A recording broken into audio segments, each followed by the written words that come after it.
আসসালামু আলাইকুম এভরিওয়ান। আশা করি আপনারা সবাই ভালো আছেন, আমরাও ভালো আছি। তো আজকে আমরা যাচ্ছিলাম আমাদের নতুন মেম্বারকে আনতে। আমি আর ও নাম ঠিক করতে যাচ্ছিলাম যে ওর নাম কি রাখবো। তো আমি ঠিক করলাম ওর নাম নীলু রাখবো, কারণ ওর চোখ ২ টা নীল কালার। তো এই যে আমরা যাচ্ছিলাম, তো এমন কোনো ভিডিও নেই যে ওর পাশে আমি থাকবো না। এই যে আপুদের ওইখানে যেয়ে আপুর জন্য ওয়েট করতেছিলাম। আপুর একটু আসতে লেট হচ্ছিল এর জন্য। তো ওরে বলতেছিলাম, "চলো তোমরা একটা ভিডিও বানায় দেই।" সেও সেরকম স্টাইল দেওয়া শুরু করলো। তো এইখানে ভিডিও বানাচ্ছিলাম আর ও হাসতেছিল। ওরকম স্টাইল দিতে পারে না। দেন সব শেষ করে নীলুকে নিয়ে এই যে বাসার উদ্দেশ্যে রওনা হলাম। এই যে এবার দেখতে পারবেন যে নীলুর চোখটা কত সুন্দর দেখতে।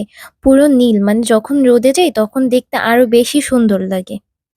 মাশাআল্লাহ! আমি জাস্ট ওর চোখের প্রেমে পড়ে যাচ্ছিলাম বারবার। এখানে আমি ওকে, মানে প্রচুর ভালো লাগতেছিল আমার ওকে দেখে।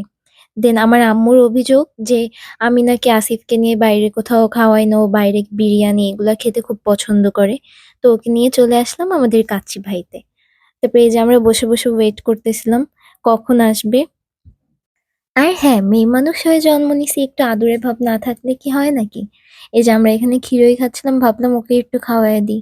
একটু যদি মায়াটা বাড়ে, একটুও মায়া নেই। এই মেয়ে ওই মেয়ের দিকে তাকায়ে থাকে। এই যে চলে আসলো আমাদের কাচ্চি খাদক। না, ওকে বলতেছি না, বিরিয়ানির নাম কাচ্চি খাদক। তো ওই যে দূরে একটা মেয়ে দেখতে পাচ্ছেন? ও ঠিক ওই মেয়েটার দিকে কমপক্ষে ১২-১৩ বার তাকাইছে। ছেলে মানুষ, কখনো বাজে অভ্যাস যাবে না।